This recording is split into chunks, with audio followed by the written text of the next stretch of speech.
Inventarium du Café Europa, atelier d'écriture, cette famille, c'est la proposition 2. D'abord, je tiens à vous remercier pour l'album complètement improbable que vous avez créé et que vous pouvez consulter sur la page membre où s'additionnent évidemment les photos de famille des unes et des autres et des uns et des autres. Je vous invite évidemment à les regarder, à aller lire vos propres contributions dans la foulée de celles des autres, ce qui, est, ce qui crée un univers en soi. Et donc cette matière, cet album, cet album de cette famille, on va l'utiliser, comme je vous l'avais dit initialement, pendant un premier cycle. On va le mettre à toutes les sauces. Et pour commencer, aujourd'hui, avec la proposition 2, on va se louper. Ça n'est pas une figure de style. Je vous invite pour cette deuxième proposition à vous munir d'une loupe, d'un verre grossissant. Si vraiment vous êtes dans le besoin d'emprunter d'une paire de lunettes, vous tiendrez suffisamment à distance comme ça. Et avec cet outil, vous allez passer en revue de détails vos photos, les photos que vous avez choisies.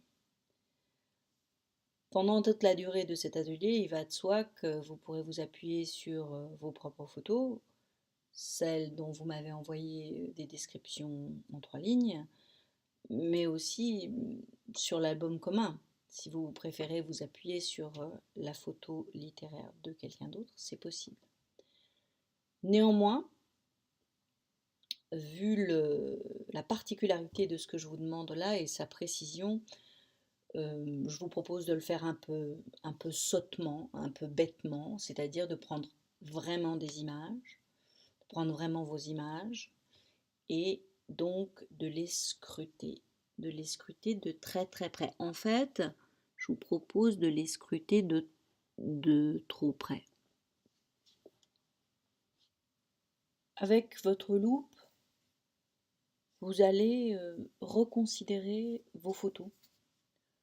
Vous allez laisser la loupe faire.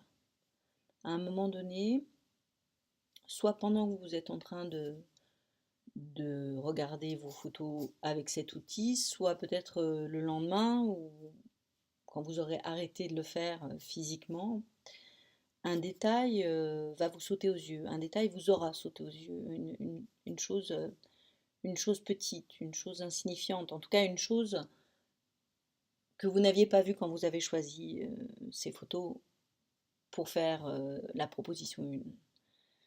Un détail, ça peut être une ombre, ça peut être au contraire une direction de lumière, ça peut bien sûr être un objet, ça peut être un défaut sur la photo même.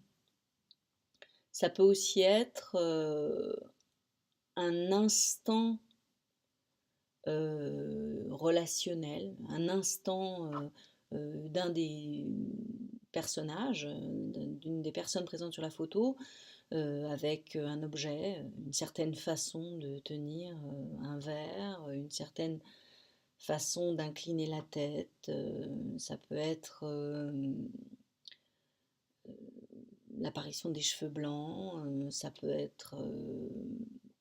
aussi être un détail entre deux personnes, un contact, un regard pas reçu. Bref, on est sur un très vaste champ d'expérimentation. Et c'est pour ça vraiment j'insiste, essayez de vous laisser faire, essayez de ne pas décider d'avance, de ne pas vous emparer avec un choix narratif qui vous semblera meilleur qu'un autre, tout simplement parce que on va pas du tout commencer par de la narration. Quand j'étais adolescente, on m'a offert un appareil photo. À un moment donné, on demande un appareil photo. On m'a offert un PN30, un Pentax, c'était vraiment celui que je voulais. Et il avait un zoom qui pouvait faire de la macro photo. Et je connaissais rien à la photo et en plus j'étais pas très matheuse, donc tout passait par un rapport très très empirique à l'objet, faire des essais sans, sans que ça s'appuie sur une réflexion scientifique très élaborée. Et ce truc de macro-photo, évidemment, c'était fait pour photographier, vous savez, des insectes dans des fleurs ou des choses comme ça, mais je trouvais ça beaucoup plus amusant de l'utiliser pour faire des photos complètement mystérieuses, pour photographier des choses qui étaient absolument anodines, quotidiennes, familières, proches, mais évidemment, avec la macrophoto, le moindre dessin de nappe devenait un hiéroglyphe, s'échappait en fait de sa fonction première, de sa détermination première. Là, vous commencez à me voir venir, et donc c'est le moment où je vais lire un extrait de quelque chose. La surface du pain est merveilleuse d'abord à cause de cette impression quasi panoramique qu'elle donne, comme si l'on avait à sa disposition sous la main les Alpes, le Taurus ou la cordillère des Andes. Ainsi donc une masse amorphe en train d'éructer fut glissée pour nous dans le four stellaire, où, durcissant, elle s'est façonnée en vallées, crêtes, ondulations, crevasses, et tous ces plans dès lors si nettement articulés, ces dalles minces, où la lumière avec application couche ses feux, sans un regard pour la mollesse ignoble sous-jacente. Ce lâche et froid sous-sol que l'on nomme la mie a son tissu pareil à celui des éponges. Feuilles ou fleurs y sont comme des sœurs siamoises soudées par tous les coudes à la fois. Lorsque le pain rassit, ces fleurs fanent et se rétrécissent. Elles se détachent alors les unes des autres et la masse en devient friable. Mais brisons-la, car le pain doit être dans notre bouche moins objet de respect que de consommation.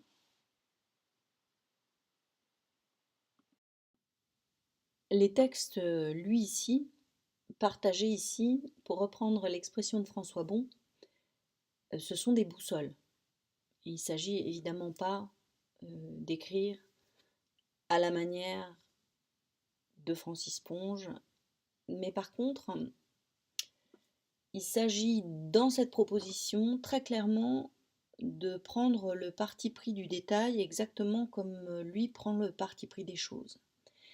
Et cette façon de regarder de très très près qui permet de voir les montagnes dans la croûte du pain, qui permet aussi de considérer la chose à la fois dans son aspect visuel, dans sa texture et dans sa fonction, et d'y déterminer aussi des hiérarchies à l'intérieur même d'une chose qui pour nous est tout un, semble tout un.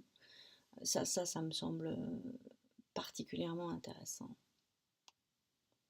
Et pour prouver mes dires sur la boussole, eh bien je vais vous en donner une autre.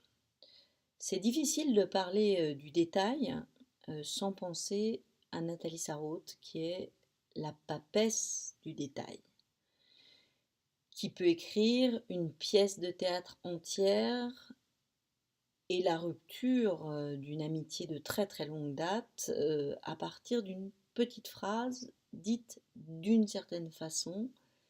C'est bien ça, pour un oui, pour un non, par exemple.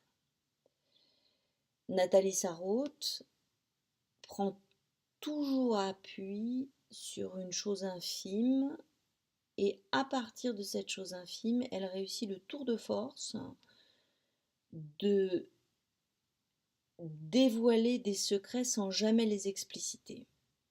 C'est-à-dire qu'on lit la situation, on sent que quelque chose est là, d'extrêmement puissant, d'extrêmement violent, d'extrêmement présent, et en même temps, cette chose nous échappe.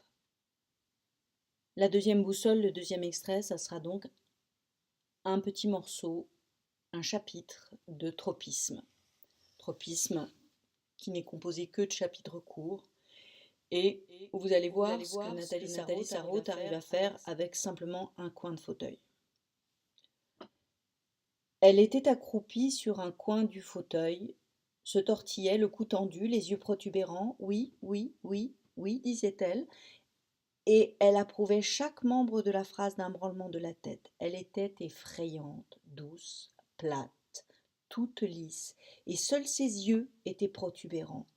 Il y avait quelque chose d'angoissant, d'inquiétant, et sa douceur était menaçante. Il sentait qu'à tout prix il fallait la redresser, l'apaiser, mais que seul quelqu'un doué d'une force surhumaine pourrait le faire, quelqu'un qui aurait le courage de rester en face d'elle là, bien assis, bien calé dans un autre fauteuil, qui oserait la regarder calmement, bien en face, saisir son regard, ne pas se détourner de son tortillement. Eh bien, comment allez-vous donc? Il oserait cela. Eh bien, comment vous portez-vous? Il oserait le lui dire, et puis il attendrait qu'elle parle, qu'elle agisse, qu'elle se révèle, que cela sorte, que cela éclate, enfin, il n'aurait pas peur. Mais lui n'aurait jamais la force de le faire. Aussi lui fallait-il contenir cela le plus longtemps possible, empêcher que cela ne sorte, que cela ne jaillisse d'elle, le comprimer en elle à tout prix, n'importe comment. Mais quoi donc? Qu'était-ce? Il avait peur, il allait s'affoler, il ne fallait pas perdre une minute pour raisonner, pour réfléchir, et comme toujours, dès qu'il la voyait, il entrait dans ce rôle où par la force, par la menace, lui semblait-il, elle le poussait. Il se mettait à parler sans arrêt de n'importe qui, de n'importe quoi, à se démener comme le serpent devant la musique, comme les oiseaux devant le bois, il ne savait plus. Vite, vite, sans s'arrêter, sans une minute à perdre, vite, vite, pendant qu'il était temps encore pour la contenir, pour l'amadouer. Parler, mais parler de quoi? De qui? De soi? Mais de soi, des siens, de ses amis, de sa famille, de leurs histoires, de leurs désagréments, de leurs secrets, de tout ce qu'il valait mieux cacher, mais puisque cela pouvait l'intéresser. Mais puisque cela pouvait la satisfaire, il n'y avait pas à hésiter, il fallait le lui dire, se dépouiller de tout, tout lui donner, tant qu'elle serait là, accroupie sur un coin du fauteuil, toute douce, toute plate, se tortillant.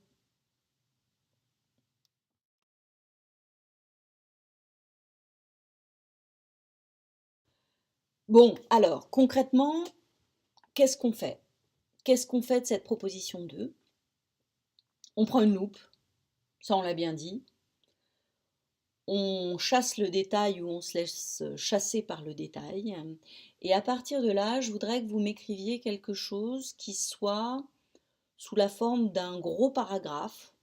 On n'est pas obligé de partir sur 3 pages. Non, vraiment plutôt la forme gros paragraphe, qui quelque part est quasiment commune aux Ponges et aux Sarrautes. J'aimerais que vous vous laissiez aller dans des phrases assez longues, des phrases qui se cherchent dans la description en fait, des phrases dans lesquelles vous avancez comme ça, à tâtons un peu. Et puis surtout, on part de très très près. On regarde de très très près. Voilà, je vous laisse à peu près jusqu'au 15 décembre. Vous m'envoyez vos textes, lecaféeuropa@gmail.com.